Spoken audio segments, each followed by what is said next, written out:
하나님의 기적 대한민국 건국 세 번째 시간입니다. 친미 외교 노선이라는 주제입니다.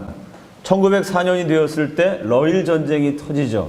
러일 전쟁은 누가 먹느냐는 싸움입니다. 러시아가 이겼으면 우리나라는 러시아의 식민지가 되었을 겁니다. 일본이 이겨서 조선이 일본에게 먹힙니다. 그 지경이 되니까 고종 황제가 다급해져요. 러시아, 일본 싸우는데 어느 쪽이 이기든 나라가 망할 수밖에 없습니다. 조선의 독립과 생존을 보장해 줄 수 있는 나라, 러시아와 일본보다 힘이 센 유일한 나라, 당시에 미국이었습니다. 고종 황제가 다급해져서 미국에 조선의 독립과 안전을 보장하는 그 친서를 보내고 특사를 파견하려고 합니다. 그 시절만 해도 영어 잘하는 사람 별로 없으니까요. 미국 가려면 영어를 잘해야 되겠죠. 고종 황제가 물어봐요. 누가 영어 제일 잘하냐? 신하들이 일제히 대답합니다. 조선 팔도에 영어 하면 이승만입니다. 걔 요즘 뭐 하냐? 깜빵에 갇혀 있습니다. 그래? 빨리 풀어줘. 영어를 잘해서 죄수 이승만이 5년 7개월 만에 석방됩니다. 고종 황제의 친서를 가지고 외교관이 돼서 미국으로 떠나죠. 미국 대통령, 국무장관을 만나서 나름대로 외교 활동을 펼쳤어요. 그러나 멸망하는 나라의 운명을 외교관 한 사람이 편지 한 장 갖고 바꿀 수는 없는 노릇입니다.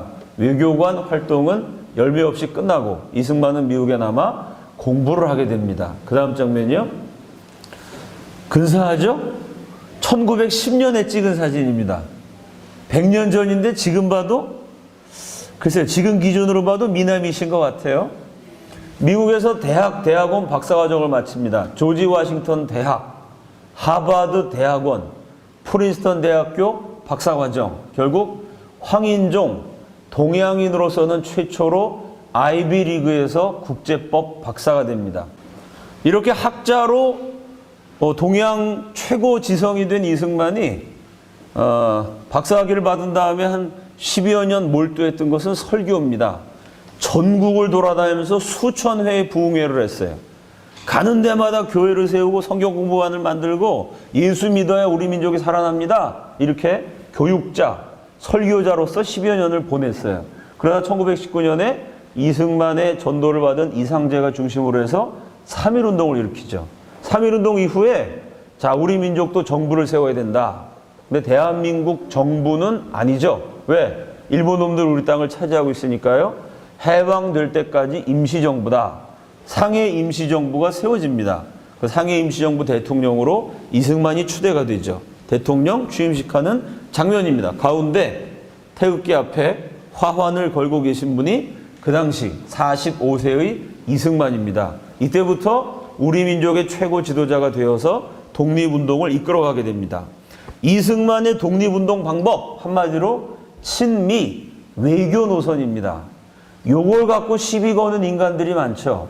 김일성이는 비바람 폭풍 후 몰아치는 만주벌판에서 온갖 고생을 다하면서 총 들고 싸워 무장 독립 투쟁을 했는데 이승만이는 외교한다고 펜대나 놀리고 미국 가서 캬바레에서 춤이나 추면서 입이나 말로 그렇게 편안하게 독립운동했다.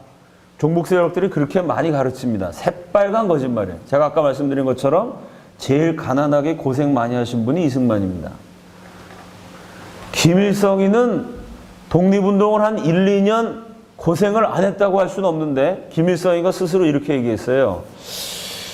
뭐 독립투쟁이라고 내가 별로 한 건 없지만 안 한 것보다 낫다. 안 한 것보다 나은 수준입니다. 김일성은 19살 때 중국 공산당에 가입했어요. 김일성이 12살 때 그 아버지가 죽어서 어머니가 재혼을 했는데 그 재혼한 남자가 중국 남자였어요.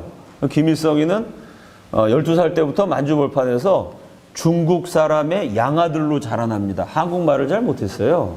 중국 문화에 친숙했어요. 19살 때는 중국 공산당 당원이었기 때문에 중국의 지원을 받아요. 25살 때 소련군 대위가 됩니다. 그 다음 소련군에서 월급을 받아요. 뭐 젊었을 때부터 여자들 여럿 거느리고 사치방탕했던 별 고생 안 한 사람입니다. 김일성은. 제일 고생 많이 한 건 이승만 박사죠. 그럼 이승만 김일성처럼 화끈하게 총 들고 싸우지 왜 외교로 독립운동 했을까요? 이유는 간단합니다. 무장 독립투쟁 해갖고는 이길 수가 없어요. 왜? 우리나라 독립군이 숫자가 제일 많을 때 3,000명이 안 돼요. 3,000명 넘어본 적이 없습니다. 사실은 2,000명 넘은 적이 있는가에 대해서도 학자들마다 의견이 달라요. 2,000명도 안 됐다고 말하는 학자들도 많습니다. 많이 잡아야 독립군 3,000명. 그 3,000명이요.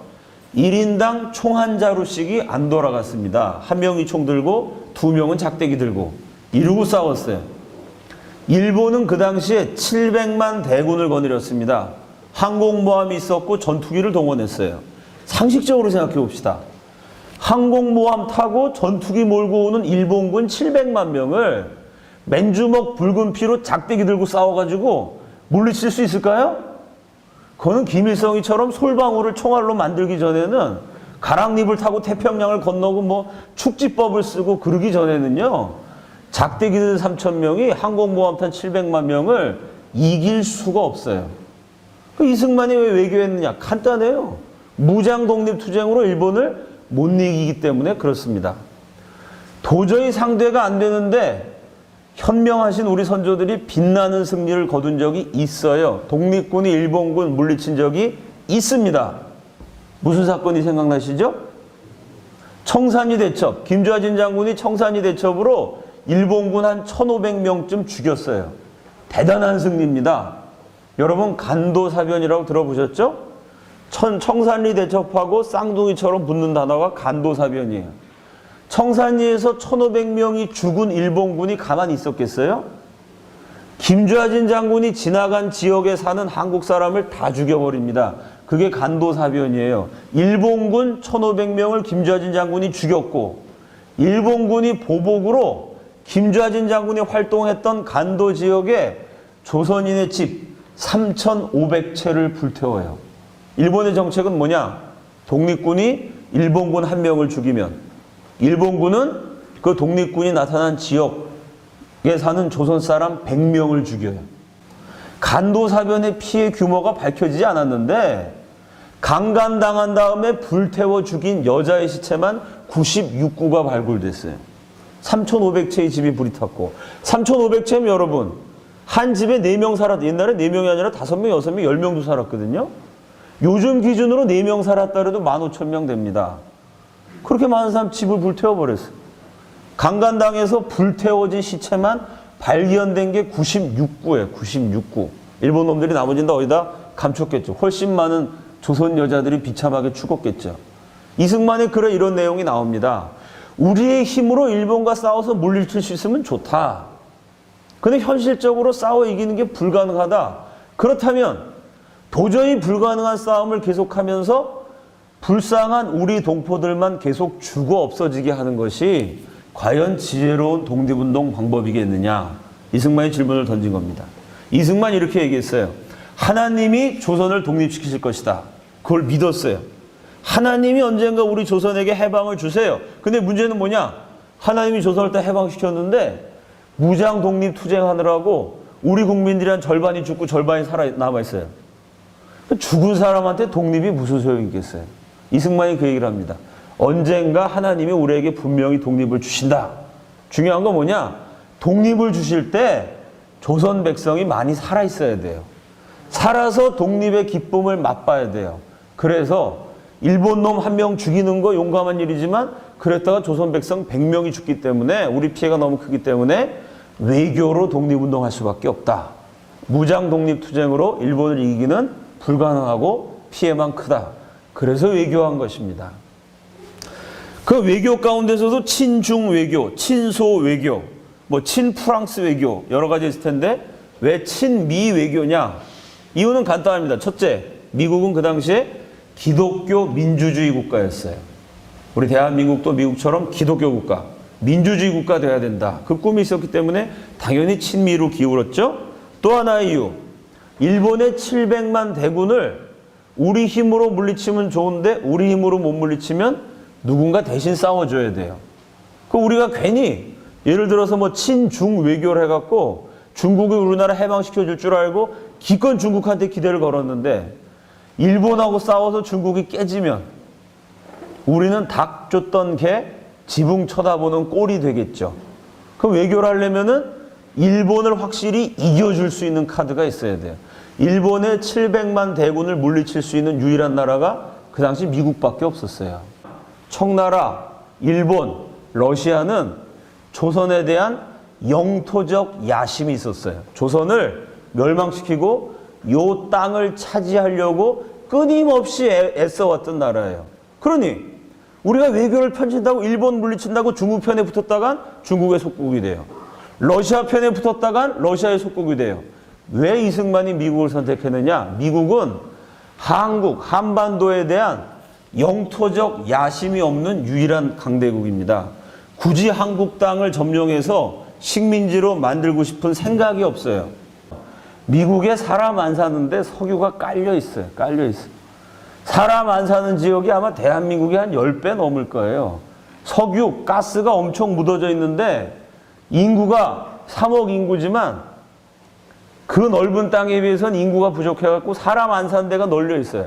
아니 미국 안에 석유가 콸콸 나오는데 그 넓은 땅덩어리가 있는데 뭐하러 미국 사람들이 멀리 바다 건너 석유 한 방울 안 나오는 이 코리아를 식민지로 만들겠어요? 근데도 대한민국이 미제국주의의 식민지라고 엉터리 역사 가르치는 사람 많죠?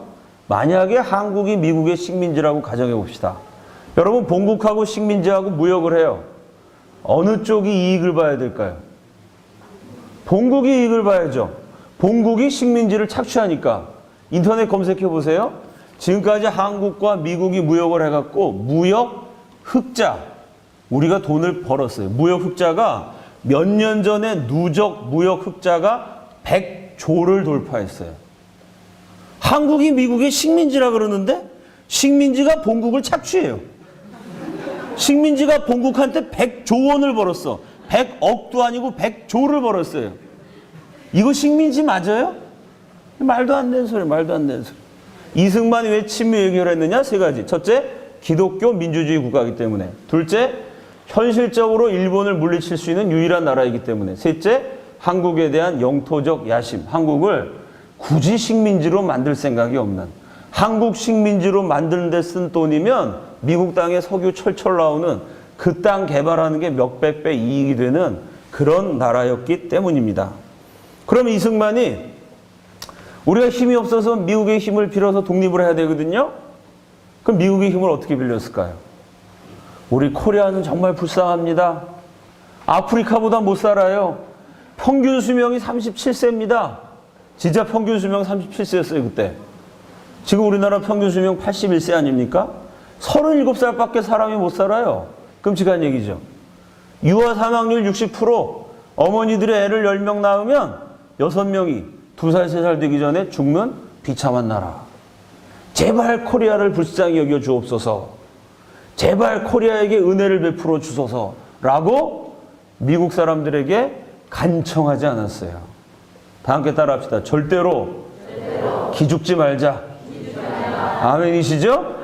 우리가 이승만에게 배워야 되는 가장 커다란 인간적 매력. 이승만은 항상 당당했어요. 미국의 도움을 빌릴 때도 제발 불쌍한 코리아를 도와주세요. 애걸하지 않았어요. 구걸도 하지 않았어요. 당당했습니다. 이승만이 이렇게 얘기했어요. 한국을 돕는 것이 미국을 돕는 것이다. 한국을 살리는 것이 미국을 살리는 것이다. 아니 도움을 구하면서 큰 소리를 쳐요. 이거 우리 도와달라는 게 아니라 니네 살라는 얘기야. 한 걸음 더 가 이승만이 이렇게 얘기합니다. 미국이 한국을 돕지 않으면 미국의 아들들 수십만 명이 죽게 될 것이다. 이쯤 되면 공갈이죠. 한국 안 도와줬다가 니네 아들 수십 명이 죽게 돼. 협박입니다. 단순한 공갈 협박이 아니라 이게 황인종 최초의 프린스턴 국제법 박사였던 이승만의 고도의 외교 이론이에요. 학문적인 견지에서 연구해보고 계산해봐서 논리적으로 얘기한 학설입니다. 이게 억지가 아니에요. 그 다음 장면이요. 다 함께 읽습니다. 시작. 이 이승만의 이론이 코리아 완충지대론이에요. 이건 무슨 얘기냐? 일본이 조선을 집어삼켰어요. 일본이 조선을 점령한 다음에 멈출까요? 이승만 그게 아니라는 거예요. 일본이 조선을 먹고 배불러서 쉬는 게 아니라 또 배가 고파져서 광활한 만주 벌판으로 쳐들어간다는 거예요. 그럼 왜 일본은 그렇게 전쟁을 좋아할까요? 이승만은 세상을 영적으로 봤어요. 성경적으로 봤어요. 그 민족의 종교와 영적인 부분이 역사를 만들어가는 가장 중요한 요소라고 봤어요. 왜 일본은 전쟁을 일으킬 수밖에 없을까요? 일본인들의 종교에 원인이 있다고 이승만 해석했어요. 이승만은 뭐라고 말했냐면 일본은 죽음의 영, 살인의 영, 전쟁 귀신 들린 전쟁 기계들이다. 성경에 거라사의 광인 얘기가 나옵니다. 귀신 들린 사람이요, 무덤 사이에서 살아요. 소리 지르고 발작을 합니다. 사람들이 시끄러워가지고 쇠사슬로 묶어버렸어요. 이 귀신이 얼마나 힘이 센지 쇠사슬 끊어버리고 돌로 자기 몸을 상하게 해요. 성경에 그런 말씀 있죠? 이승만이 그 얘기한 거예요. 귀신 들린 자는 제어할 수가 없어요. 귀신 들린 사람은 쇠사슬까지 끊어버려요. 전쟁의 영, 죽음의 영, 살인의 영에 사로잡힌 일본을, 그 일본은 멈추지 않는다. 조선을 먹은 다음에 만주로 쳐들어갈 것이다. 만주와 조선이 일본의 수중에 들어가면 일본은 만족하느냐? 또 한 번 이승만은 얘기해요. 귀신 들린 자는 그 귀신 쫓아내기 전까지는 멈추지 않는다. 결국 일본은 광활한 중국 본토 대륙으로 쳐들어갈 것이다. 그럼 일본이 조선, 만주, 중국을 다 집어삼키면 멈추느냐? 아니다. 그제서야 비로소 일본은 미국을 향해 칼을 겨눌 것이다. 일본은 조선, 만주, 중국을 먹고 태평양을 가로질러 미국을 친다. 그럼 미일 사이에 전쟁이 일어나요? 그 일본 놈들 손에 미국 젊은이들 수십만 명이 죽게 됩니다. 이승만이 그 얘기를 한 거예요. 미국 사람들 잘 들어보세요. 이렇게 얘기한 거예요. 언젠가 일본이 치면 미국 아들들 수십만 명이 죽게 되는데 그 미국 젊은이들의 생명을 살릴 수 있는 방법이 있어요. 그게 코리아 완충지대론이에요. 한국을 지금 빨리 독립시키면 돼. 한국한테 무기를 주면 한국 사람들이 한반도에서 일본을 막으면 돼요. 지금 코리아를 독립시켜서 일본의 진격을 막는 완충지대로 삼으면 일본의 힘이 더 커지기 전에 한국에서 딱 막으면 만주가 안전해져요. 만주 사람 수십만 명 죽지 않아도 돼요. 중일전쟁 터질 일이 없으니까 중국이 안전해져요. 중국 사람 수백, 수천만 명 안 죽어도 돼요. 결국은 지금 한국을 독립시켜서 한국한테 무기를 대주고 물자를 대줘서 한국이 일본을 막아주면 만주, 중국이 다 안전해지고 결국은 미국도 안전해져서 미국 사람 수십만 명의 생명을 살리게 된다. 그러므로 한국을 살리는 것이 미국을 살리는 것이다. 한국을 살려주지 않으면 미국이 위태로워진다. 말이 돼요? 말이 돼요. 근데 여러분 미국 사람들이 이 말을 들었을까요? 안 들었어요. 여러분 이승만이 코리아 완충지대론을 언제부터 구상하냐면 1900년 감옥에 있을 때 처음 이 글을 써요. 대단한 사람이죠. 감옥에서 50년 후 세상이 어떻게 돌아갈지를 들여다보고 있었어요. 이건 정말 그 기독교적으로 말하면 하나님이 주신 지혜고 인간적으로 말하면 이건 뭐 천재라고밖에 표현이 안 되는 대단한 통찰이죠. 그게 1908년에 논미일 협상. 1908년 당시에 미국과 일본이 사이가 좋았어요. 그 두 나라가 서로 협상을 해갖고 협상을 해서 사이좋게 잘 지내자. 미국과 일본은 동맹관계다. 이런 성명서가 발표되니까 이승만이 곧바로 글을 써요. 지금 미국 놈들이 저 일본의 흉계를 모르고 당한다. 논미일 협상인데 내용이 이렇게 돼요. 미일 간의 관계를 정도시킬 것은 붓이 아니요 칼인 줄 믿는 바며 두 나라가 붓으로 뭐 협정서를 써서 미국과 일본이 친하게 돼 붓으로 해결될 문제가 아니다. 미일 간은 칼로 전쟁으로 결판이 난다. 20세기는 태평양 시대라. 태평양 동서양편에 두 나라가 새로 일어나매 각각 자기의 세력을 확장하여 주인 없는 양해상에 주장이 되고자 함이 실로 자연한 생각이라. 실제로 지금 세상이 태평양 시대 아닙니까? 태평양 연안이 세계 경제의 중심지가 됐거든요. 이승만이 그 얘기를 한 거예요. 그 전까지는 대서양, 그 전에는 지중해 대서양 시대였다면 이제 20세기가 되면 태평양 시대가 온다. 이 광활한 태평양의 패권을 누가 차지하느냐를 놓고 태평양 동쪽 서쪽 양편에 있는 미국과 일본이 붙을 수밖에 없다는 거예요. 결국은 칼로 결판이 난다. 그러니까 일본하고 그렇게 큰 전쟁해갖고 괜히 미국 젊은 군인들 죽이지 말고 한국을 독립시켜주면 미국이 안전해진다. 이승만이 외친 거죠. 미국 사람들이 이 얘기를 들었을까요? 미국인들 입장에서는 이렇습니다. 조그만 섬나라 일본이 조선을 집어삼켰어요. 이야, 대단하다. 미국 사람이 박수 쳤습니다. 근데 그 조그만 섬나라 일본이 자기네보다 7배, 8배 큰 만주로 쳐들어가? 에이, 이건 계란으로 바위치기죠. 그 섬나라 일본이 자기네 나라보다 30배, 40배 큰 중국에 쳐들어가? 에이, 이건 소설이죠. 아니, 일본이 미국과 제일 친한 나라가 일본이었습니다. 미국 시키는 대로 다 하는 나라가 일본이었어요. 아니, 어떤 놈이 미국과 일본의 친한 사이를 이간질하려고 그런 거짓말을 하고 다녀? 이게 미국 사람들의 생각이에요. 그래서 이승만의 별명이 독립에 미친 늙은이, 고집불통 노인네, 늙은 악당. 실제로 미국 국무부 고위 관료가 이승만이 와갖고 한바탕 이제 일본하고 전쟁 난다 얘기했더니 오늘 늙은 악당이 방문했다. 이런 기록을 남겼어요. 자기 나라 독립시키려고 저 늙은이가 미치고 환장해가지고 착한 일본을 헐뜯고 다닌다. 40년 동안이나 이승만이 무시를 당했어요. 이승만의 위대한 점은 이승만이 미국과 일본이 전쟁 난다 외쳐요. 사람들이 오 하고 야유를 합니다. 기가 꺾이지 않겠어요? 마음에 상처가 되겠죠? 그리고 집에 와서 성경을 읽어요. 기도해요. 그럼 하나님이 다시 확신을 주세요. 그 다음날 전쟁 난다 또 외쳐요. 사람들이 오 미친놈 물러가라 이래요. 그럼 물러가갖고 또 성경을 읽어요. 기도해요. 마음이 뜨거워져요. 전쟁 난다. 이걸 40년 했어요. 21세기 대한민국 젊은이들이 귀담아 들을 만한 메시지죠. 미국 50개 주에 이승만이 안 간 데가 없어요. 전 세계적인 국제회담에 이승만이 참여하지 않은 데가 없어요. 전 세계를 누비면서 가는 데마다 미국과 일본이 전쟁 난다, 전쟁 난다. 그게 40년이에요. 그 40년 동안 뼈꼬리 시리도록 미친놈 취급받고 거절당했어요. 그래도 포기하지 않았어요, 이승만.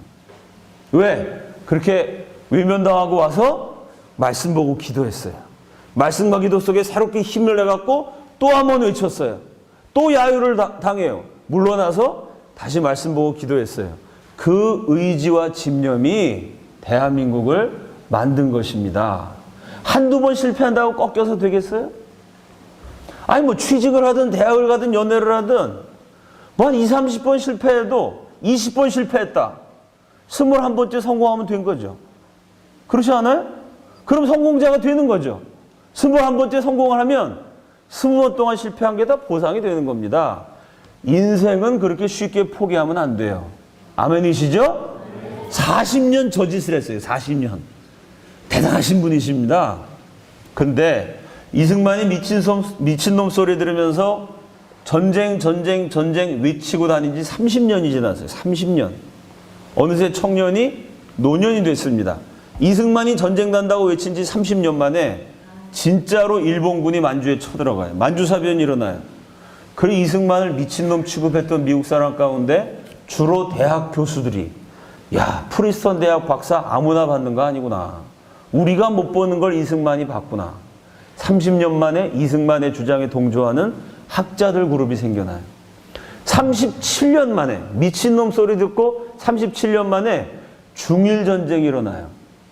중국 사람이 2,700만인가 800만 명이 비참하게 죽어요. 이승만이 지금 한국 독립시키지 않으면 수십만, 수백만 중국인들이 죽게 될 것이다 얘기했는데 진짜 그 말 그대로 무려 2,800명이 죽는 대참사가 일어납니다. 이러니 미국 사람들 가운데 야 이거 이승만이 미친놈인 줄 알았더니 천재구나. 이승만 지지자가 또 생겨나요. 40년을 외쳤어요.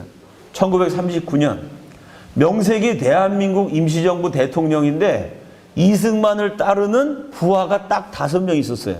5명 중에 1명은 부인, 1명은 비서, 일국의 대통령인데 임시정부지만 대통령이 휘하에 거느리는 국민이 딱 3명이에요. 3명.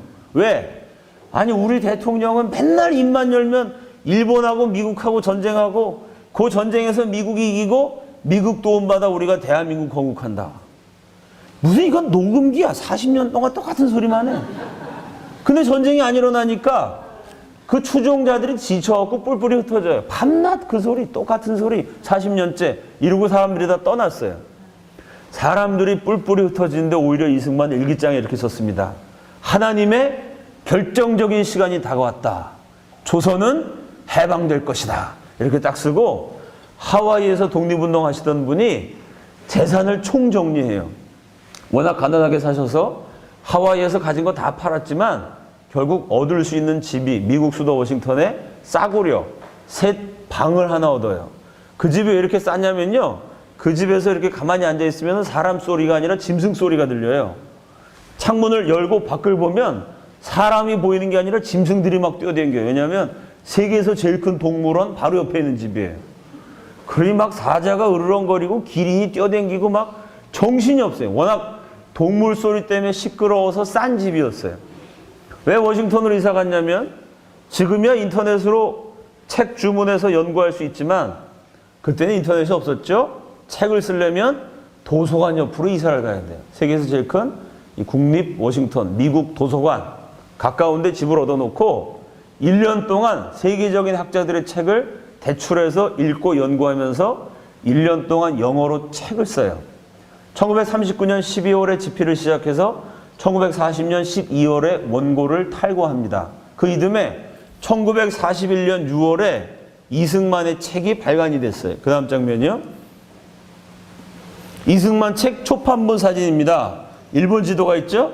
Japan Inside. Inside라는 건 안쪽이라는 얘기죠. 일본의 내막, 감추어진 속사정을 아웃, 폭로한다. 일본의 정체를 폭로한다. 이런 뜻입니다. 이 책의 제1장을 펼쳐보면 그 당시에 쓰여진 세계 최고 수준의 종교학 논문입니다. 1장이 어떻게 시작되냐면 1장의 챕터의 제목이 Religion of Japan, 일본의 종교. 다시 한번 말씀드리지만 이승만은 세상을 영적으로 봤어요. 어떻게 봤다고요? 성경적으로 봤어요.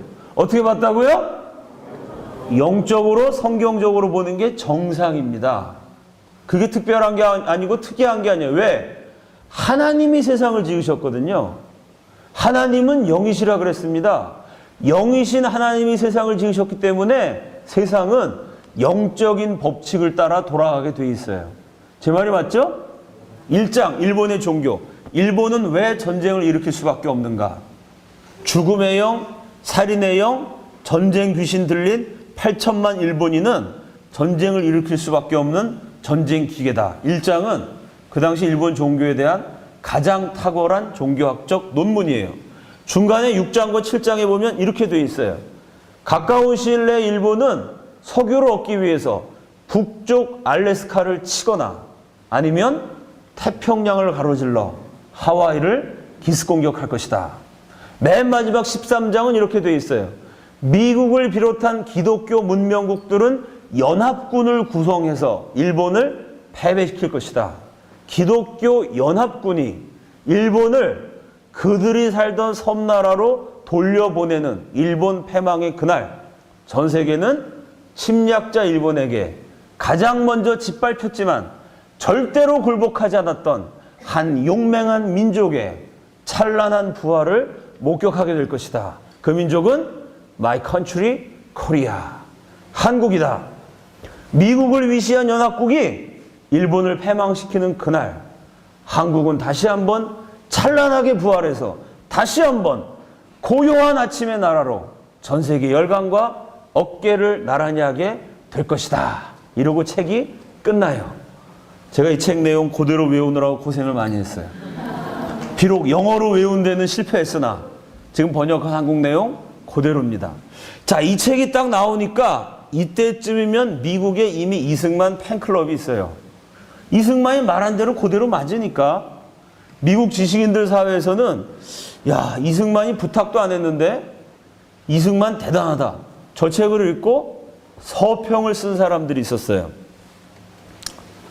그 이승만의 서평 쓴 작가 한 분이 여러 명이 서평을 썼는데 그 중에 제일 유명한 서평 작가가 요 책이 1941년에 나왔는데 1941년 당시 세계에서 제일 유명한 작가였어요. 미국 최고고 세계 최고예요. 왜 세계에서 제일 유명했냐면 1938년에 그 작가가 노벨상을 받았어요. 그럼 노벨상 수상자 이러면 세계적으로 유명해지겠죠? 38년에 노벨상 받고 그때부터 막 알려져 갖고 41년 노벨상 받은 지 3년 지나서 작가 인생에서 아주 피크를 달리고 있던 세계에서 제일 유명한 작가가 한 사람이 있습니다. 그 사람 이름을 여러분이 한 번쯤 들어봤을 거예요. 대지를 쓴 사람. 누구죠? 대지라는 소설 있죠? 예, 펄 벅 여사. 들어봤죠? 이 펄 벅 여사는 아버지가 선교사님이셨어요. 그 중국에서 살았습니다. 그리고 그분이 평양을 방문한 적이 있어요. 동방의 예루살렘이라고 불렸던 평양을 와보고 동양의 보석이다. 가장 아름다운 도시다. 한국과 한국 문화를 사랑하셨던 분인데 그분이 제일 존경했던 한국인 중에 하나가 이승만이었어요. 열렬한 이승만 팬이었습니다. 그 다음 장면이요. 그래서 펄벅 여사가 자기 남편이 발행하는 아시아라는 아시안 매거진 월간지가 있었어요.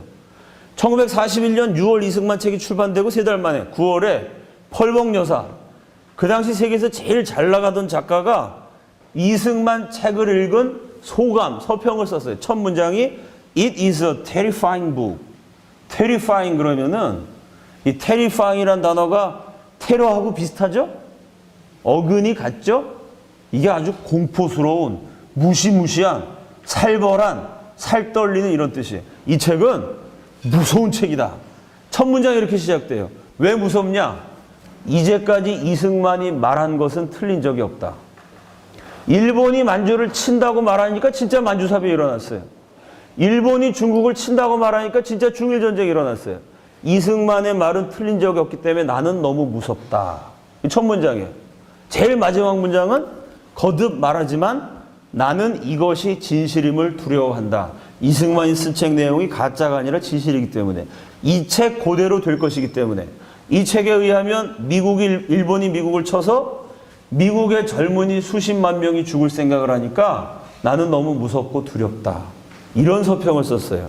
이렇게 미국 지식인 사회는 이승만에게 귀를 기울였지만 미국 정부는 계속해서 이승만을 무시했습니다.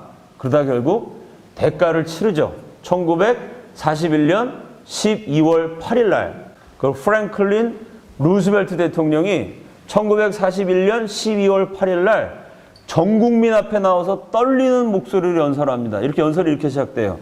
어제 1941년 12월 7일은 미국 역사상 영원히 씻을 수 없는 치욕의 날입니다. 이런 유명한 연설을 해요. 도대체 무슨 일을 당했길래 영원히 씻을 수 없는 치욕일까요?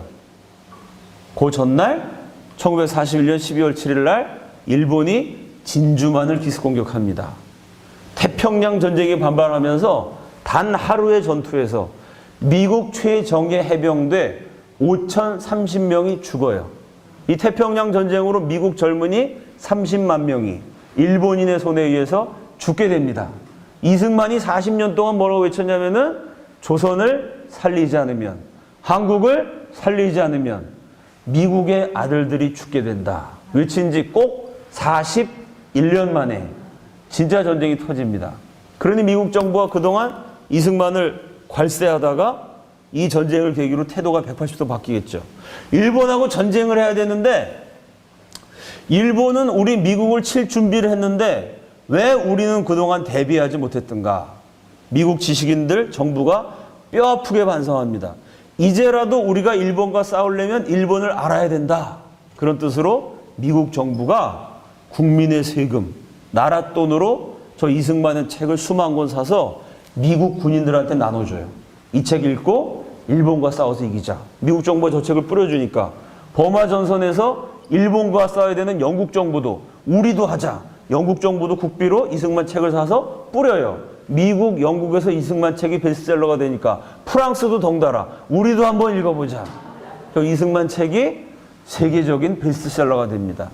그럼 이승만을 관세하던 국무부는 관세했지만 국방부, 군인 가운데는 우리 미국의 국무부 고위 관련 놈들, 지식인 놈들 맨날 일본이랑 전쟁 안 난다고 큰 소리 치더니 전쟁 나면은 지식인이 총 들고 싸우는 거 아니잖아요? 전쟁 나면 국방부 가서 군인들이 고생하거든요? 우리나라 지식인 놈들 믿었다가 우리 군인들이 지금 쎄 빠지게 고생하고 총 맞아 죽게 생겼으니 저놈들 걷어치워라. 이승만이가 더 똑똑해. 미국 군인들이 이승만을 지지하고 이승만의 의견에 귀를 기울이게 됩니다. 이 군부 인맥을 중심으로 해서 결국 이승만의 편지가 루스벨트 대통령에게 전달이 돼요. 루스벨트 대통령 부인을 직접 만나기도 합니다. 그래서 이승만의 요청을 받아들여 프랭클린 루스벨트 대통령이 1943년 카이로 선언으로 이 전쟁이 끝나면 미국은 코리아의 독립을 지원한다. 미국이 일본을 물리치는 그날 코리아는 자유를 되찾게 될 것이다. 한국의 독립을 약속해 줍니다. 자, 40년 동안 기약 없이 미친놈 소리를 들으면서 미일 전쟁론을 외쳤어요. 동시에 이승만이 미국 사람들에게 한국을 알려요. 이승만의 영향을 받아 미국인들 가운데 한국을 사랑하는 사람들이 생깁니다. 일종의 한국에 대한 팬클럽이죠. 주로 기독교 계통의 미국 목사들을 중심으로 대학 교수, 변호사, 국회의원, 장관, 주지사, 미국에 내놓으라 하는 인물들을 이승만이 구워 삶아요.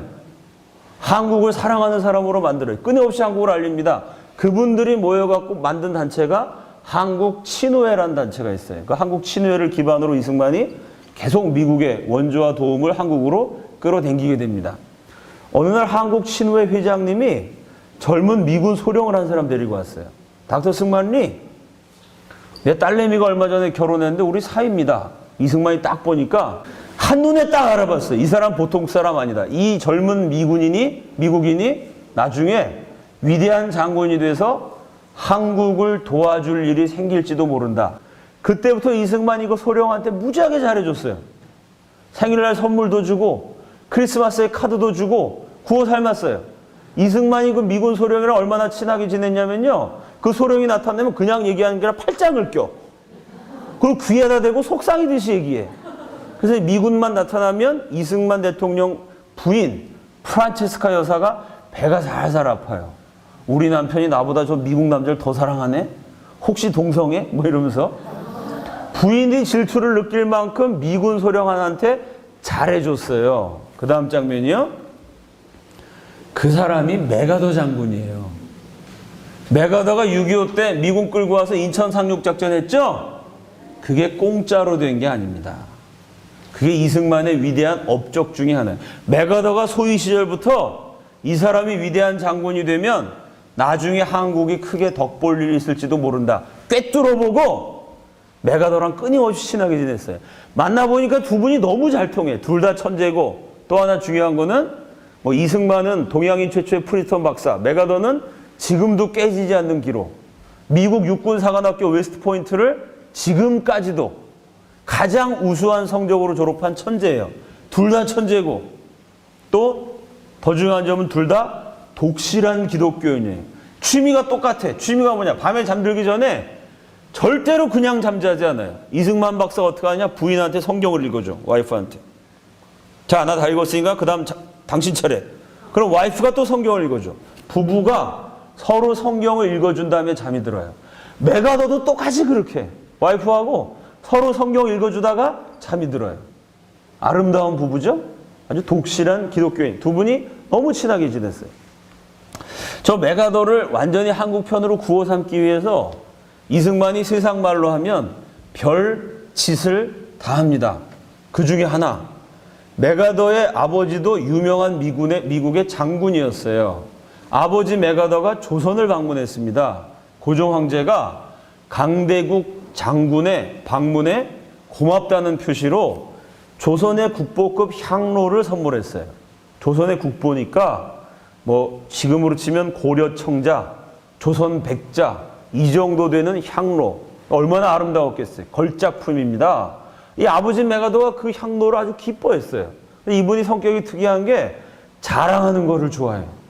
그래서 향로를 자랑하고 싶어가지고 자기 집에다가 박물관을 만들었어요. 집이 으리으리한 대저택인데 한 층을 벽을 다 부셔가지고 넓게 홀을 만들었어요. 박물관을 딱 만들었는데 전시품이 딱 하나예요. 향로. 향로왕 가운데다 딱 박아놓고 오는 사람마다 막 자랑하는 거예요. 진짜로 미국 대통령, 미국 뭐 장관, 장군들한테 향로를 자랑했어요. 아, 이 조선이란 코리아란 나라가 있는데 그 나라 황제께서 나한테 선물한 겁니다.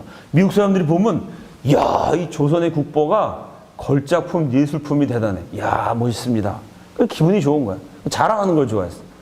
나중에 돌아가시면서 아들한테 이건 우리 집안의 갑오다 물려주고 가셨어요. 이 아들 메가더도 아버지 닮아갖고 유전자 그대로 내려오니까 자랑하는 걸 좋아해요. 그 맨날 그걸 자랑하는 재미로 살았는데 문제가 생깁니다. 메가더가 아시아 주둔 미군 사령관이 되는 바람에 무려 16년 동안이나 미국 땅에 못 가요. 저 필리핀에 살게 됩니다. 아, 그러니 미국 집에 그 향로가 있는데 그걸 자랑하고 싶으니까 사진 찍어갖고 사람들한테 사진 보여주면서 멋있습니다. 아, 이게 시시하잖아요. 그럼 메가더가 결단을 내려가지고 부하를 보내서 그 향로를 비행기에 실어서 운반을 해요. 그 필리핀 마니라의 유엔군 사령관 막사에다가 거기다 향로를 딱 전시해놔요. 그리고 전쟁을 하면서도 틈만 나면 자랑해요. 막 전쟁하다 말고도 막 영국 수상이 오고 연합군 장국이 오면은 잠깐 회의하기 전에 아, 이거 우리 아버지가 받은 건데 그래서 맨날 자랑을 해요. 우리 집안 이렇게 명문가라고. 근데 또 문제가 생겨요.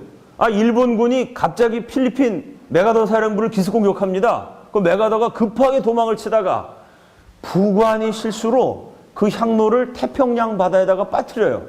메가더가 열받아갖고 부하들한테 명령을 내려서 태평양을 뒤져요. 그 군인들이 얼마나 고생했을까요? 여러분, 한강에 주전자가 하나 빠졌다고 생각해 보세요. 그걸 잠수부를 동원해서 뒤지면 얼마나 고생하겠어요. 이거 한강과는 비교도 안 되는 넓은 태평양입니다. 거기서 향로 하나를 무슨 수로 찾겠어요? 메가더가 그렇게 애석해해요. 이승만이 그 정보를 입수합니다. 이 향로를 이용해서 미국을 한국에다가 꽉 붙들어 매야 되겠다. 정권을 잡자마자 전국의 군인 경찰을 다 불러 모아요.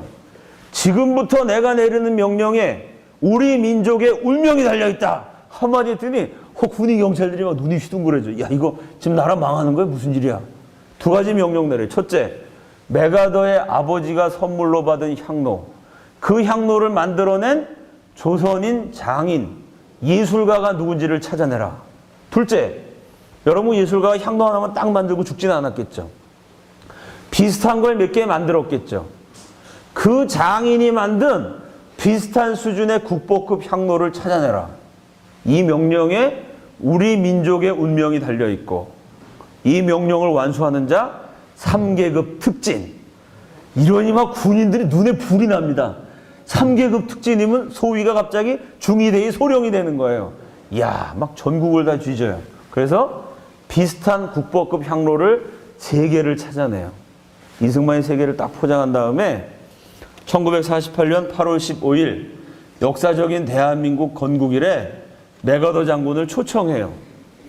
여러분, 지금도 저 아프리카 밀림 어딘가에서는 내전을 계속하면서 지금도 나라를 세워요. 다 굶어 죽어가는 백성들이 혁명을 하고 전쟁을 해서 나라를 세워서 건국기념일에 박근혜 대통령이 찾아갔다. 이런 뉴스 들은 적 있으세요? 없으시죠? 앞으로도 없으실 거예요. 대한민국 대통령이 할 일이 없습니까? 그 굶어 죽어간 나라 세우든 말든 대통령이 안 가요. 메가더는요, 미국 대통령보다 인기가 좋았어요. 2차 세계대전 때 무려 8천만 명이 죽습니다. 8천만 명이 죽는 전쟁을 끝장낸 세계 최고의 명장이에요. 지금도 미국인들이 가장 존경하는 장군이 메가더입니다. 우리 한국의 종북 세력들이요, 인천에 있는 메가더 장군 동상 철거 운동을 했어요. 몇 년 전이죠? 그때 미국 국회의원들이 성명서 발표했습니다. 뭐라고 성명서 발표했냐? 좋다! 메가더의 동상을 부수는 건 한국인들의 자유다. 대신 부순 장군의 동상 쪼가리를 쓰레기통에 버리지 말아라. 우리 미국인이 가장 존경하는 장군의 동상이 쓰레기통에 가는 모습을 참아볼 수 없다. 부신 쪼가리를 미국의 소포로 붙여라.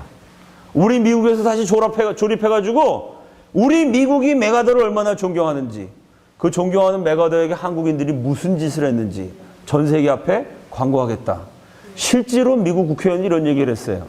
작년 2013년도에도 할리우드에서 메가더를 주인공으로 하는 영화가 제작됐습니다.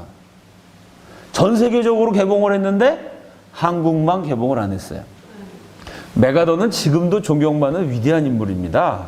8천만 명이 죽은 전쟁을 승리로 끝냈어요. 미드웨이 해전에서 일본을 꺾었어요. 노르망디 상륙작전에서 독일을 꺾었어요. 독일과 일본을 모두 물리친 최고의 명장입니다. 그러니 2차 세계대전 끝나고 메가더 인기는 정말 뭐 끝모를 때까지 올라갔겠죠. 저분의 계급이 종신원수예요. 종신원수. 이건 뭐냐? 미국 역사상 원수가 몇 명 안 돼. 원래 별 4개까지인데 메가더는 별 5개. 하나 더 줬어요. 그리고 종신입니다. 그건 무슨 얘기죠? 제대가 없다는 뜻이에요. 원래 공무원도 뭐 요새 몇 살이죠? 63세인가 되면 교사도 정년 퇴직하잖아요. 메가더는 종신 원수예요. 70이 되든 80이 되든 90이 되든 제대하시지 말고 하고 싶으면 군인 계속 하시라는 뜻이에요. 미국 역사상 처음이자 마지막으로 별 5개 종신 원수가 된 스타가 메가더입니다. 이 위대한 메가더가 그렇게 명성을 떨치던 인물이 한국처럼 다 굶어 죽어가는 나라, 아프리카보다 못 사는 나라가 건국한다고 서울에 올 하등의 이유가 없어요. 근데 메가더가 대한민국 건국을 축복해주러 한국에 옵니다. 왜? 이승만과의 인연 때문에. 내 친구 이승만이 40년 만에 기도해서 나라 세우는데 내가 직접 가겠다. 메가더가 온 것도 대단한 사건인데 대한민국을 위해서 메가더가 위대한 언론 플레이를 합니다. 제가 말씀드린 것처럼 메가더가 이렇게 자랑하는 걸 좋아해요. 그 재미난 일화가 많은데 2차 세계대전 때 일본군이 섬을 하나 점령하고 있었어요. 미군이 기습 공격해서 상륙작전을 합니다. 일본이 결사항전을 해갖고 수천 명이 쌍방이 죽었어요. 시체가 산더미처럼 쌓이는 치열한 전투 끝에 미군이 이겼습니다. 부관이 기뻐가지고 메가더한테 가서 외쳐요. 장군님, 우리가 이겼습니다. 그러면 칭찬을 들을 줄 알았는데 메가더가 벌컥 화를 냈어요. 아니 이겼다는데 왜 화를 냈을까요? 기습 공격을 하느라고 기자를 안 데리고 갔어요. 전쟁에서 이겼는데 사진을 못 찍었어요. 요즘은 동영상 촬영하면 되지만 메가더 입장에서는 전쟁 이긴 것도 중요하지만 사진 찍어서 전 세계에 뿌려야 돼요. 그래서 자기가 유명해지잖아요. 그걸 중요하게 생각했던 분이 재밌는 캐릭터죠. 그 메가더가 화를 내갖고 어떻게 했냐면 상륙작전을 해서 일본군을 섬멸했던 미군이 도로 배 타고 바다로 나갔어요. 그리고 죽은 일본군을 산 것처럼 이렇게 꾸며놓고 기자를 불려다가 사진 찍으라고 그러고 상륙작전을 한 번 또 했어요. 그래서 사진을 전 세계에 쫙 전송하니까 그제서야 메가더가 수고했어. 1계급 특진. 실제로 메가더 그랬던 분이에요. 이 메가더의 걸그룹 마인드. 사람들이 막 박수 쳐주고 인기 누리는 걸 좋아하는 이 마인드가 이게 대한민국을 위해서 위대한 공헌을 합니다. 왜냐하면 메가더가 언론 플레이 좋아하는 사람이라 서울에 그냥 온 것이 아니라 기자회견을 해요. 갑자기 동경의 유엔군 사령부에서 메가더 이 신문사, 방송사 이런 데다 메가더 사령부에서 보도자료를 뿌려요. 보도자료 내용이 뭐냐. 내일 12시에 유엔군 사령관 메가더 장군의 특별 기자회견이 있겠습니다. 전 세계가 막 술렁해요. 야, 유엔군 사령관이 특별 기자회견 한다 그러면 이거 3차 세계대전 일어나는 거 아니야? 막 전 세계 80개국의 주요 언론이 다 모여들었어요. 메가더가 진짜 특별 기자회견을 했습니다. 내용이 뭐냐? 내일 저 코리아의 수도 서울에서 내 40년 친구 이승만이 기도하고 투쟁해서 대한민국을 건국합니다. 내가 축하해주러 갈 겁니다. 끝! 이게 다예요. 메가더가 왜 그런 기자회견을 했을까요? 나 메가더는 코리아처럼 불쌍한 나라도 참 긍휼히 여기는 훌륭한 장군이라고 빨리 써라 이런 뜻이에요. 기자들한테. 나 메가더는 40년 된 우정을 소중히 여기는 사나이라고 빨리 기사 써라 이런 뜻으로 언론 플레이를 한 거예요. 그 바람에 메가더를 취재하려고 전 세계 80개국 기자가 대한민국에 다 와요. 대한민국 건국은 세계적으로 중요한 뉴스가 아니었습니다. 그런데도 전 세계 주요 언론에 대한민국 건국에 대한 기사가 지금 다 실려 있어요. 왜? 메가더 취재하러 와서 메가더 때문에 대한민국 건국도 같이 취재가 됐어요. 뉴욕타임스 기사 검색해 보시면 1945년 8월 15일자 신문에 이 헤드라인 제목에 코리아라는 제목과 메가더가 같이 나와요. 코리아가 세워졌고 메가더가 같다. 코리아와 메가더가 같이 헤드라인 기사로 떠 있어요. 그건 무슨 얘기냐? 메가더 취재하러 코리아에 왔다는 얘기죠. 그 수많은 기자를 데리고 메가더가 서울공항에 도착을 합니다. 이승만이 나와가지고 시침이 뚝 떼고 이렇게 얘기해요. 먼 길 오느라 수고가 많으셨는데 작은 선물 하나 준비했습니다. 이 선물이 마음에 드실지 모르겠습니다. 꾸러미를 줘요. 풀어보시죠. 그래서 메가더가 딱 풀었어요. 그 포장을 벗기는 순간 눈알이 튀어나왔겠죠. 와, 우리 아버지가 물려준 향로, 그 비싼 수대 향로가 딱 나와요. 메가더가 너무 놀래가지고 눈이 휘둥그레졌는데 이승만이 얘기해요. 각하를 향한 우리 한국인의 마음입니다. 다음 거 풀어보시죠. 두 번째 풀었더니 비슷한 수준의 향로가 또 나와요. 우리 한국은 딱지를 쳐도 삼세판의 끝을 맺습니다. 화끈한 민족이죠. 향로가 1, 2, 3, 세 개가 딱 나와요. 1, 2, 3 KO 펀치를 날린 거죠. 세 개를 딱 보니까 메가더가 너무 좋아가지고 눈물이 나고 감격합니다. 그때 이승만이 평생 미국 사람한테 숙여본 적이 없어요. 항상 미국의 도움을 받지 않으면 안 되는 가난하고 힘없는 나라였지만 그래도 당당했어요. 이승만의 90평생에 아마 처음이자 마지막으로 이승만이 메가더에게 90도 절을 해요. 90도. 선물 3개를 주고 90도 인사를 해요. 이렇게 얘기해요. 한국을 잊지 말아 주십시오. 이 선물은 각하를 향한 우리 한국 국민들의 마음입니다. 왜 그랬을까요? 대한민국 건국했는데 저 북쪽의 공산당 놈들이 언제 쳐들어올지 몰라요. 우리 힘으로 일본을 물리칠 수가 없어서 미국이 물리쳐줬어요. 그 약속의 운명이에요. 어쩔 수 없어요. 미국 도움받아 일본을 물리쳤는데 또 한 번 공산군이 쳐들어오면 우리 힘으로 막을 수가 없어요. 또 미국이 도와줘야 돼요. 제발 우리나라 살려달라는 뜻으로 코리아를 잊지 말아 주십시오. 각하를 향한 한국인의 마음입니다. 그 자존심 강한 양반이 90도 절을 하면서 선물을 줘요. 그 메가더가 깊게 감격했겠죠. 선물 3개를 받는 순간 성령이 임했어요. 제가 한 얘기가 아니라 증거가 있습니다. 아무리 봐도 이건 성령의 역사라고밖에 볼 수 없는 내용이 있어요. 그 무슨 내용이냐면 메가더가 대한민국 건국기념일에 축사를 했어요. 장군이 축사를 했는데 장군처럼 한 게 아니라 목사처럼 했어요. 주일학교부터 그때까지 본인이 암송하던 모든 성경 구절을 다 얘기했어요. 그 자리에서. 코리아에 이 말씀도 이루어지고 이 말씀도 이루어지고 성경 구절이 모두 이루어지도록 축복한 다음에 맨 마지막에 이렇게 얘기했습니다. 새로 탄생하는 이승만 각하의 정부와 대한민국에 하나님의 축복이 영원히 함께 하실지어다. 축도로 마무리 지었어요. 거의 예배 수준이죠? 이렇게 메가더가 축사를 하고 동경사령부로 돌아갑니다.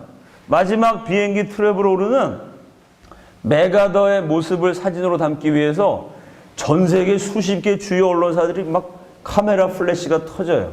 그 트랙에 올라가기 전에 마지막으로 메가더가 또 한 번 대한민국을 위한 위대한 언론 플레이를 해요. 갑자기 이승만하고 사진 기자 앞에서 어깨 동무를 해요. 다정하게.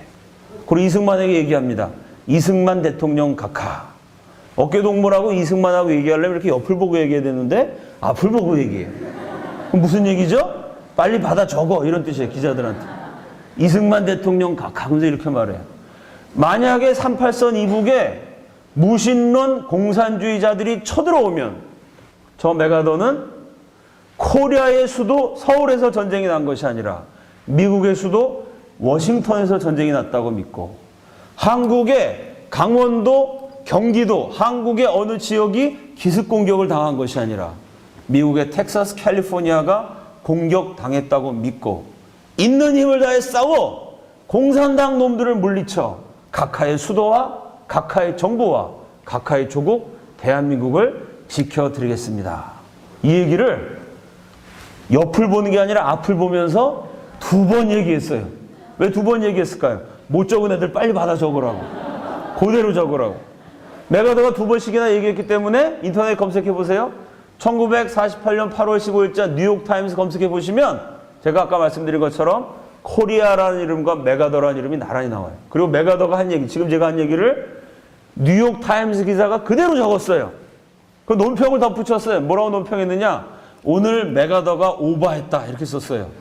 자기 40년 친구가 대통령 돼갖고 너무 감동을 받은 나머지 장군이면 냉철해야 되는데 냉철함을 잊고 감상적이고 경망적인 발언을 했다. 뉴욕타임즈에 그런 기사가 실제로 실려 있습니다. 왜 이렇게 썼을까요? 여러분, 서울에서 전쟁 나면 워싱턴에서 사람이 죽을까요? 공산당이 서울에 총을 딱 쐈더니 워싱턴에서 으윽 하고 죽어요. 말이 안 되죠? 서울에서 전쟁 난 것과 워싱턴에서 전쟁 난 거는 별개의 사건이에요. 메가더는 뭐라 그랬냐면은 서울에서 전쟁이 나면 워싱턴에서 전쟁 났다고 믿고 있는 힘을 다해 싸워준다 그랬어요. 지키지도 못할 약속을 그것도 별 5개짜리 종신 원수께서 하셨으니 연세가 드셔서 너무 경망스러운 발언을 했다라고 기자는 적었는데 메가더는 오버한 게 아니었어요. 그게 진심입니다. 한국 전쟁이 터졌을 때 미국 국민들 가운데 99% 이상은 한국에서 일어난 전쟁은 미국과 상관이 없다고 생각했어요. 미국 지도자들 가운데 역시 95%, 99% 이상은 한국 전쟁에 미국이 끼어들 이유가 없다고 생각했어요. 대표적인 얘기를 했던 사람이 케네디. 그 유명한 JFK, 존 F 케네디 대통령의 아버지 조셉 케네디 주영 대사, 케네디 왕조를 일군 미국 최고 명문가의 수장이죠. 미국 외교를 주물렀던 미국 최고의 외교관 부자가 뭐라 그러냐면은 코리아가 공산화 되든 말든 미국이 신경 쓸 일 아니다. 99%의 미국 국민과 지도자가 다 그렇게 생각했어요. 근데 전쟁이 딱 터졌을 때 첫 번째는 트루만 대통령이 공산당 놈들 혼쭐을 내줘야 된다. 열렬한 방공투사였지만 그게 제일 중요한 원인이지만 또 한 가지 원인. 트루만이 전쟁 터지자마자 어떻게 해야 돼? 보고서 좀 작성해. 보고서 작성을 명령했어요. 전쟁 터지면 군인이 싸워야죠. 그러니 미국 국방부 군인 가운데 최고 지도자 메가더가 보고서를 썼어요. 당연히 공산당 놈들 쫓아버려야 됩니다. 메가더가 즉각적 참전을 결정했어요. 국방부 군인 가운데 메가더가 군인을 보내야 됩니다. 그럼 전쟁 군인만 하는 게 아니죠. 민간인들이 뭐 군복도 만들어주고 군화도 만들어주고 무기도 대줘야 돼. 민간인 지도자들 가운데 한국 전쟁 나는데 가야 돼 말아야 돼. 보고서 작성을 지시했더니 존 포스터 덜레스라는 사람이 보고서를 이렇게 썼어요. 어떻게 썼냐면은 한국을 살리는 것은 곧 미국을 살리는 것입니다. 한국을 살리지 않으면 미국이 다치게 됩니다. 이거 어디서 많이 들어본 가락이죠? 존 포스터 덜레스가 어떻게 이승만 같은 얘기를 썼을까요? 이승만의 대학 동창생이었어요. 그냥 같은 대학을 다닌 게 아니라 기숙사 한 방에서 1년 동안 같이 살았어요. 한 방에서 같이 먹고 같이 잠을 자고 또 중요한 건 두 분 다 천재고 두 분 다 독실한 기독교인이에요. 대학 4년을 같이 보냈고 그 중에 1년은 대학 4년 이승만이 대학을 1년 반 만에 마쳤으니까요. 그 1년을 한 방에 같이 살았고 대학원은 다른 학교를 갔어요. 그러다가 박사과정 때 존 포스터 덜레스와 이승만이 다시 만나요. 박사학위 논문을 같이 썼어요. 이승만이 쓰다가 야 이거 미국 영어 표현이 이거 맞냐? 영어 표현이 좀 어려우면 덜레스한테 부탁해요. 덜레스가 공부하다가 야 이승만 저놈이 천재니까 좀 물어보자. 너무 쓰다 막히면 이승만한테 물어봐요. 둘이 논문을 쓰면서 서로 질의응답을 주고받는 절친이었어요. 그 1년 동안 기숙사에 살면서 이승만이 끊임없이 세뇌를 시켰죠. 하나님이 너를 지으신 목적은 한국을 돕는 거야. 완전히 세뇌가 되어갖고 결정적인 순간에 한국을 돕는 것이 미국을 돕는 것입니다. 그 다음 장면이요. 결국은 이 존 포스터 덜레스 저 사람인데 저 사람과 이승만이 나중에 이승만은 대한민국 첫 번째 건국 대통령이 돼요. 존 포스터 덜레스는 6.25 때 미국 국무장관이 돼요. 그래서 저 두 분이 한미동맹을 맺는 사진입니다.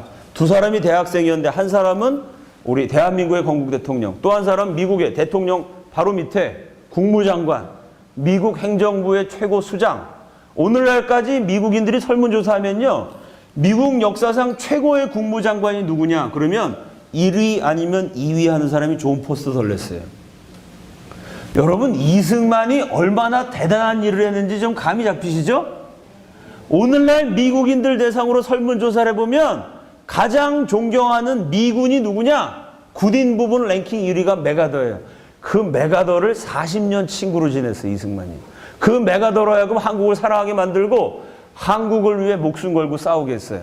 오늘날 미국인들한테 최고의 행정관료, 최고의 장관, 국무장관 랭킹 1위 아니면 2위가 저 사람 존 포스터 덜레스예요. 역시 이승만의 40년 친구예요. 이 위대한 인물들을 친구로 만들어서 미국인들도 존경하는 저 위대한 인물들로 하여금 아낌없이 대한민국을 도와주게 만들었어요. 미국이 한국을 얼마나 많이 도와줬느냐? 미국이 주한미군 놈들이 한국 와서 교통사고도 하고 술집 가서 살인사건도 저지르고 그런 거 보면 좀 기분이 나쁘긴 한데 미국이 인디안 학살한 거라든지 잘못한 게 많아요. 그러나 대한민국에 대해서는 미국이 천사입니다. 그럼 미국이 왜 천사가 됐냐면 원래 그 나라가 천사 같기보다는 그게 이승만의 업적이에요. 그 이승만 40년 친구들이 이승만한테 40년 동안 하나님이 나를 지으신 목적은 한국을 돕는 거야. 완전히 세뇌가 됐으니 얼마나 열심히 도왔겠어요. 역사적 증거가 있습니다. 미국이라는 나라가 얼마나 잘 사냐면요. 전 세계를 대상으로 벌어진 제2차 세계대전 8천만 명이 죽어나가는 엄청난 전쟁 기간 동안에도요. 특별 예산이란 걸 편성을 안 해요. 무슨 얘기냐? 어찌나 돈이 많은지 전쟁한다고 무슨 특별 예산 그런 거 하지 말고 각 부서에서 쓰는 돈을 조금씩 아껴서 예비비로 전쟁을 하자. 8천만 명이 죽은 제2차 세계대전을 그냥 예비비 돌려가지고 전쟁한 나라가 미국입니다. 근데 미국 역사상 처음이자 마지막으로 딱 한 번 전시 특별 예산이라는 걸 만들어. 지금 전쟁 시니까 딴 거 다 줄여. 의료, 복지, 교육 다 줄여. 가난한 사람 도와주는 거, 복지 혜택 다 축소해. 왜? 전쟁 중이야. 지금 비상시국이야. 미국이 역사상 처음이자 마지막으로 전시 특별 예산을 편성하고 국방 예산을 5배나 늘린 유일한 사건이 6.25 전쟁입니다. 그럼 6.25 전쟁에 돈이 그렇게 많이 들었을까요? 아니 전 세계를 대상으로 벌어진 2차 세계대전에 비하면 2차 대전에 핵무기까지 썼잖아요. 그죠? 핵폭탄 돈도 들었을 거고 전쟁 비용은 2차 세계대전이 훨씬 많이 들었어요. 근데 왜 미국이 한국전쟁 때만 특별 예산을 편성했을까요? 전쟁 비용 때문이 아니고요. 한국전쟁 3년, 그 후로 10년, 20년 가까운 세월 동안 미국이 3천만 한국인을 먹이고 입혔어요. 여러분 할아버지한테 물어보세요. 옛날에 한국 옷 입을 게 없어서 미국 사람들이 보내준 구호품 그거 이렇게 막 물들여가지고 미국 옷이 너무 크니까 그거 잘라서 한국 옷에 맞춰서 미국 사람들이 주는 옷 입고 살았던 세월이 있었어요. 여러분 할아버지한테 물어보시면요. 3년 동안 대한민국 3천만 국민이 밀가루만 먹은 적이 있어요. 아침은 수제비, 점심은 칼국수, 저녁은 칼국수 반 수제비 반 뭐 이렇게 해가지고 하루 종일 밀가루만 먹었어요. 3년 동안. 왜? 미국의 밀가루 풍년일 때 그 남는 밀을 한국에다 풀어가지고 전 국민이 그걸 먹고 살았어요. 3천만 국민을 10년 넘는 세월 동안 먹여 살리느라고 미국 역사상 처음이자 마지막으로 특별 예산을 편성했습니다. 물론 미국 입장, 미국을 생각하면 우리나라 도와준 건 고마운데 그게 건국 대통령 이승만의 위대한 업적이에요. 여러분 최선을 다하는 인간과 그 인간을 사용하시는 역사의 메커니즘이 좀 느껴지세요? 우리가 역사를 공부한 이유는 그거예요. 몇 년 몇 월 며칠에 무슨 일이 있었다. 그 입시 교육이죠. 매년 몇 월 며칠 중요하지만 몰라도 돼요. 역사를 공부한 중요한 이유는 뭐냐? 인간이 해야 되는 일이 있고 하나님이 하시는 일이 있어요. 이승만 인간으로서 최선을 다했어요. 그죠? 뭐 했습니까? 한국을 살리기 위해서 공부하면서 만난 똑똑한 미국 사람들 끊임없이 한국을 알렸어요. 한국을 도와줘야 돼. 그게 하나님의 뜻이야. 우리 민족을 잊어버리면 안 돼. 이승만은 인간이 할 수 있는 최선을 다했어요. 그 중심을 보시고 하나님이 아니 그 인간이 드라마를 만들어도 이렇게 안 만들어지지 않겠어요? 아니 어떻게 동양인이라고 하나도 없는데 다 백인들만 다니는 학교에 고문당해갖고 막 비만 오면 허리가 쑤셔. 그럼 막 쇠꼬챙이로 날 지졌거든 그놈들이 막 이러면서 동양인 황인종 하나가 미국에 휙 날아갔어요. 그래서 공부하면서 미국 애들을 사귀었는데 그 황인종 이승만이 사귄 사람이 아니 어떻게 짠 것처럼 한 사람은 미국 최고의 군인이 되고 한 사람 미국 최고의 장관이 됩니까? 그래서 한국이 전쟁이 딱 났을 때 두 사람이 한국을 돕는 것이 미국을 돕는 것이다. 어떻게 약속이나 한 듯이 보고서를 써서 대한민국을 살렸어요. 이건 하나님이 하신 일이에요. 메가더가 위대하지만 최고 넘버1이 아니라 넘버2가 됐다면, 존 포스터 덜레스가 훌륭하지만 정치 안 하고 그냥 대학 교수로 평생을 살았다면 한국은 공산화되고 말았을 겁니다. 이승만은 인간이 할 수 있는 최선을 다했고 하나님은 그 최선을 다하는 중심을 보시고 그 이승만의 노력을 도구로 사용하셔서 대한민국을 살리셨어요. 이 시대 하나님이 쓰실 수 있는 재료를 준비하기 위해서 나라 위에 최선을 다하는 저와 여러분 되기를 예수님의 이름으로 축원합니다. 같이 기도하겠습니다.